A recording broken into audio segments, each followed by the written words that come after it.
마태복음 1장 40절에서 42절까지의 세 절 말씀을 가지고 선택적 영접으로 받는 상급이라는 제목으로 말씀을 참고해 보고자 합니다. 선택적 영접으로 받는 상급.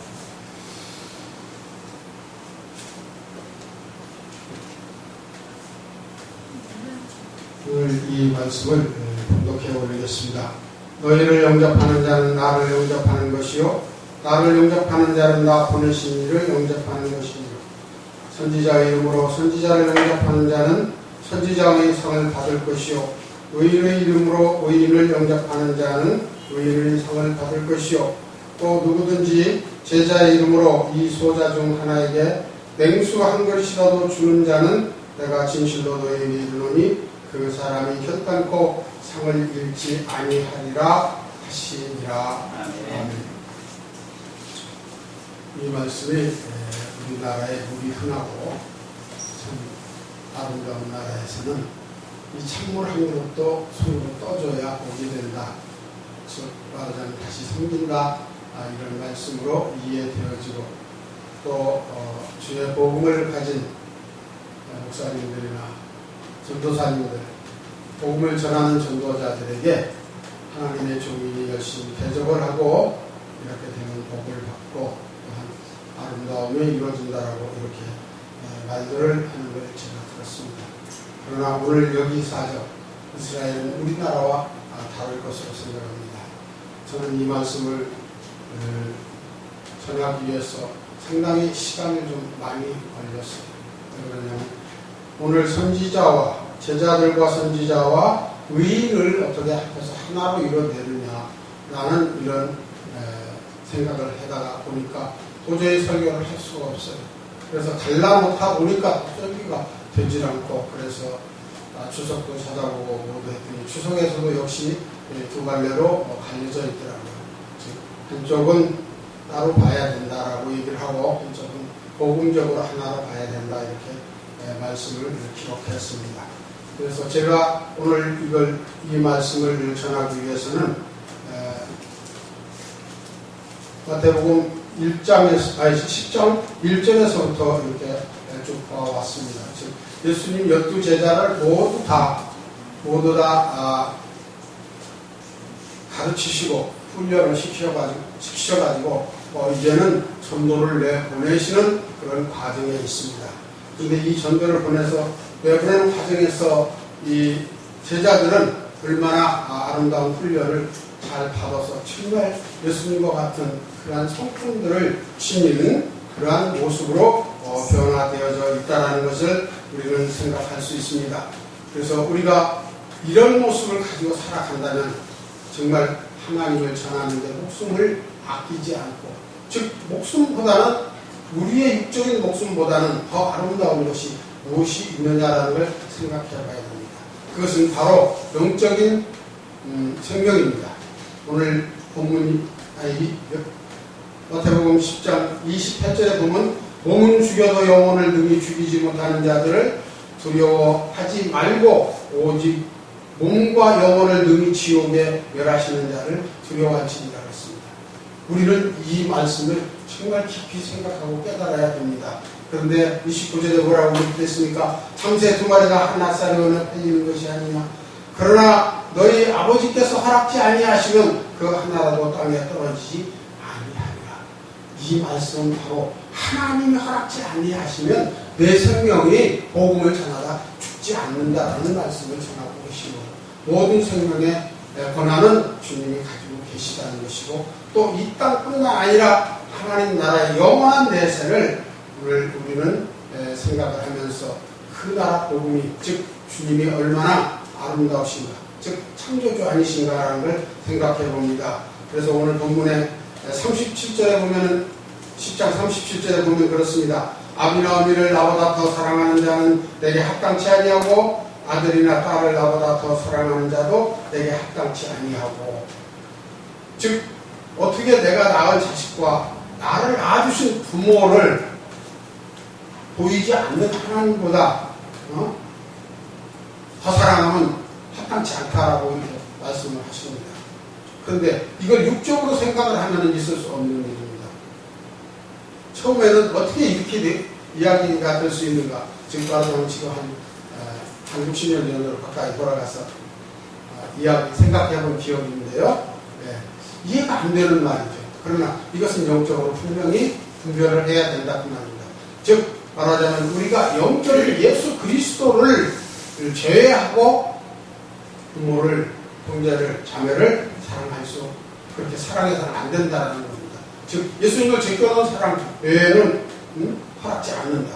그것이 이제 예수님보다 더 사랑하는 거 아니겠습니까? 그러나 예수님을 먼저 사랑하고 그 다음에 사랑하는 것은 육적인 사랑이니까 이거는 큰 문제가 없을 것이라고 생각합니다. 그러면서 또 자기 십자가를 지고 나를 쫓지 않는 자도 내게 합당치 아니하다고 했습니다. 그리고 자기 목숨을 얻는 자는 잃을 것이요 나를 위하여 자기 목숨을 잃는 자는 얻으려고 했어요. 즉 자기 목숨을 잃는 자는, 얻는 자는 육적인 목숨을 이야기하는 겁니다. 그런데 잃는 건 뭐예요? 육적인 목숨을 얻게 되면은 영적인 목숨을 잃는다라는 것입니다. 그러나 육적인 목숨을 버리면 영적인 목숨을 얻는다라는 것이, 생명을 얻는다라는 것입니다. 그래서 제자들의 오늘 신앙을 바탕으로 해서 즉 너희를 영접하는, 오늘 제자들은 이런 문제가 다 해결된 사람들입니다. 그런데 한 가지 서운한 것은 있습니다. 오늘날 복음들이 정말 여기에 소자라고도 이제 앞으로 나오고 또 주님을 전하는 자들을 아주 작은 자들로 생각을 하고 무식한 자들로 생각하고 이렇습니다. 그런데 베드로가 업을 해서 우리나라처럼 그렇게 가난한 사람입니까? 아닙니다. 베드로의 집은요, 거기 그 나라 땅에, 이스라엘 땅에 아주 부자들이 사는 그런 곳에 있었다고 해요. 그리고 제가 오늘 또 가지고 왔습니다만, 제가 원문을 신약을 전부 워드를 다시 쳐놨습니다. 주석에서. 그래서 40절에 보면 너희를 받아들이는 자는 나를 받아들인다. 그리고 나를 받아들이는 자는 나를 보내신 자를 받아들인다. 41절에 선지자 이름으로 선지자를 받아들이는 자는 선지자의 상을 받을 것이요 또 것이다. 그리고 의인의 이름으로 의인을 받아들이는 자는 의인의 상을 받을 것이다. 그리고 만일 누가 오직 제자의 이름으로 이 작은 자들의 하나에게 냉수 한 그릇을 마시게 하면 내가 진실로 너희에게 말한다. 그가 그의 상을 결코 잃지 않을 것이다 라고 이렇게 기록하고 있습니다. 무슨 말씀이냐면 우리가 지금 10번 이상 거쳐서 번역된 이 말씀이 참 잘 번역이 되어 있어요.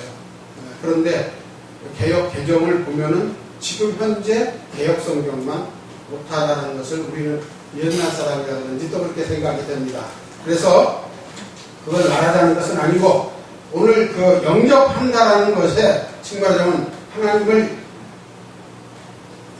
전하는 사람들을 영접하는 그 제자들의 모습이 정말 목숨을 다하여 이렇게 바치는 이런 사람들을 마음을 가져야 되는데 너무 아까 얘기한 대로 작게 평하다 보니까 믿음이 진실로 가지지 않고 세속적, 기복적 이런 믿음으로 가지기 때문에 결국 우리의 기본이 흔들린다는 것입니다.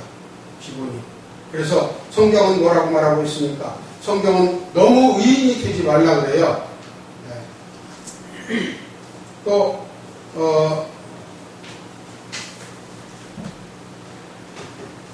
너무 전도서 7장 16절에 보니까 지나치게 의인이 되지 말며 지나치게 지혜자도 되지 말라. 어찌하여 스스로 패망케 하느냐 그랬습니다.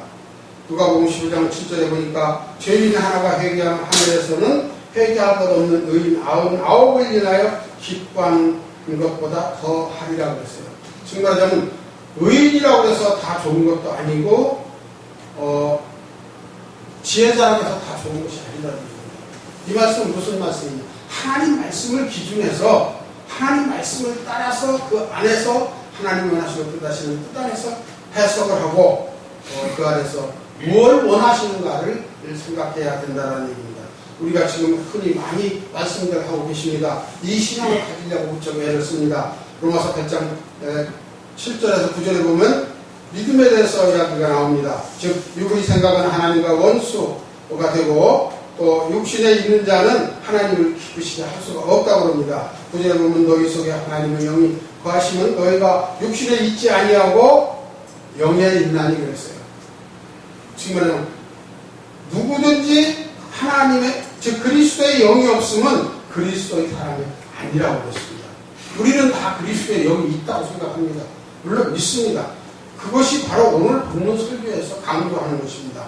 여기에서 선지자 이름으로 선지자를 영접하는 자는 선지자의 상을 받을 것이요 그랬어요. 선지자가 누굽니까? 선지자는 애굽에서 나온 이후로 모세부터 세우기 시작했다고 볼 수 있겠죠. 물론 그 전도 다 아브라함도 선지자고 야곱도 다 그렇게 선지자로 볼 수 있습니다. 그러나 진짜 하나님이 세우시는 선지자는 모세부터 세워서 즉 하나님의 말씀을 그대로 받아서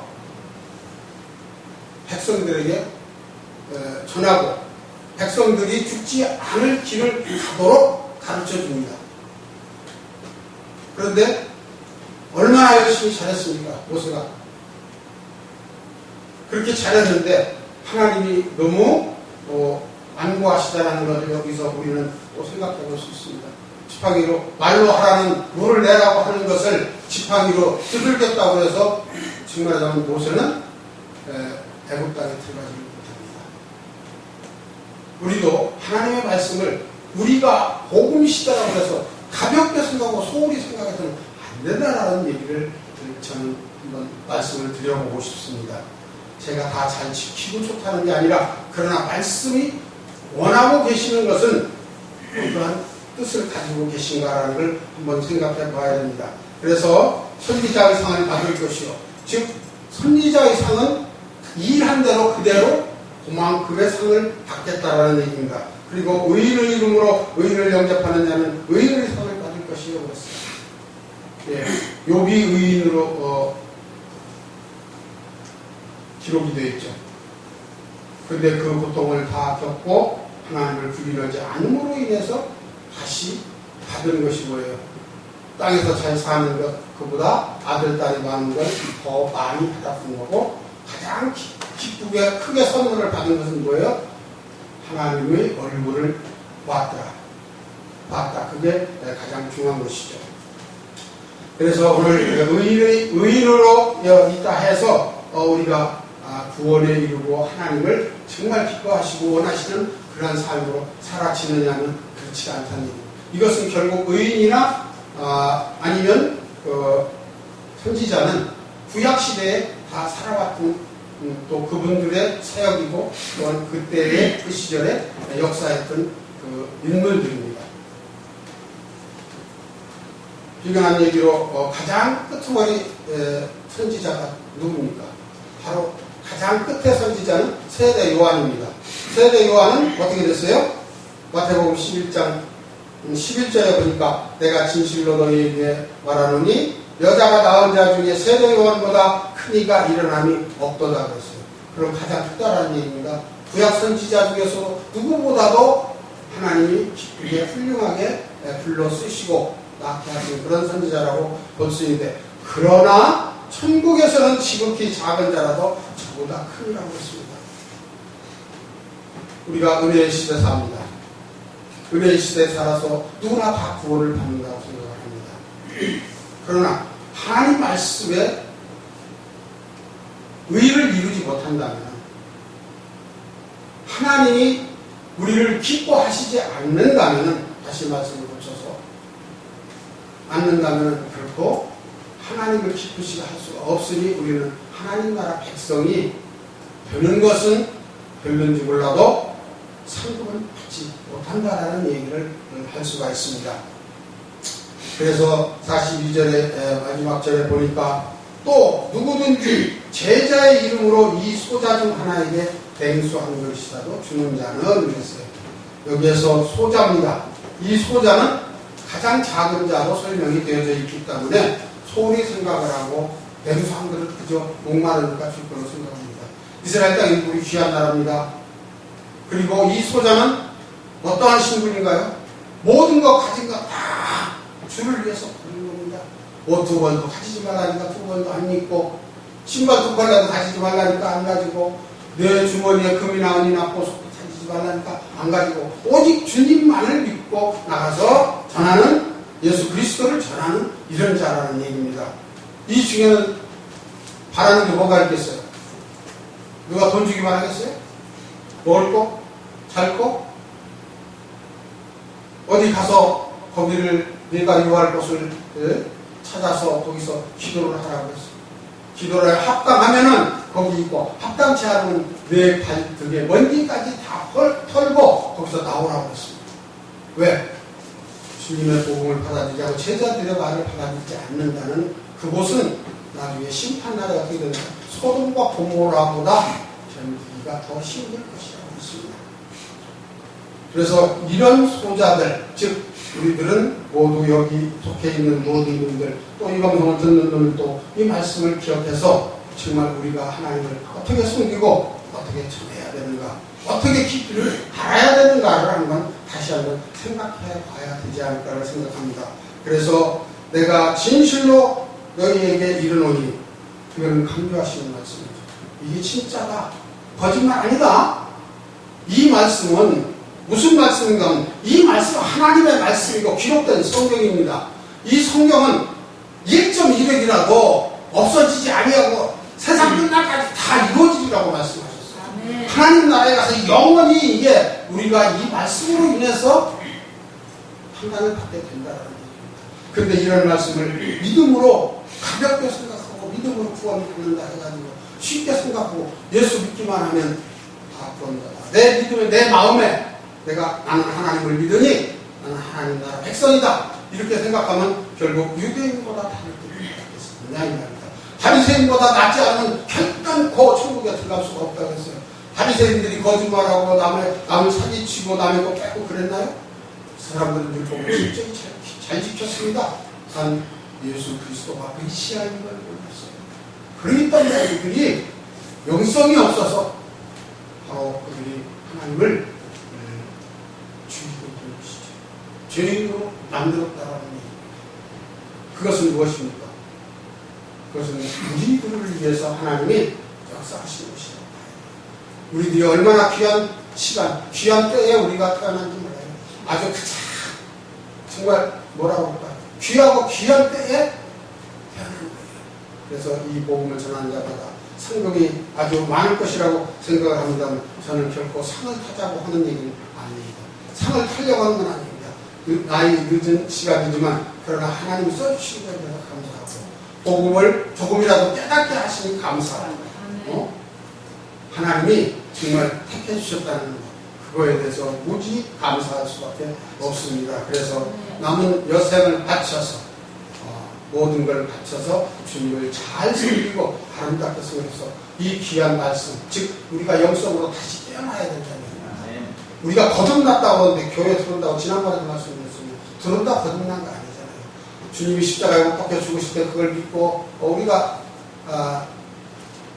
우리 죄가 다 사해졌으면 우리는 완전한 육의 사람에서 영의 사람으로 거듭나야 거듭난 것이지, 영의 사람으로 거듭나지 않고서는 아무도 거듭났다 할 수 없습니다. 그래서 백부장 고넬료를 한번 생각해 봅니다. 사도행전 10장 22절에 보면 백부장 고넬료는 의인이요 하나님을 경외하는 자라, 유대 온 족속이 칭찬하더니 저가 거룩한 천사의 지시를 받아 너를 그 집으로 청하여 말을 들으려 합니다. 하나님을 열심히 잘 믿었더니 천사를 동원해서 베드로를 초청을 해서 복음을 듣게 하시는 하나님이십니다. 그래서 하나님은 잠언 15장 29절에 보면 여호와는 악인을 멀리하시고 의인의 기도를 들으신다고 했습니다.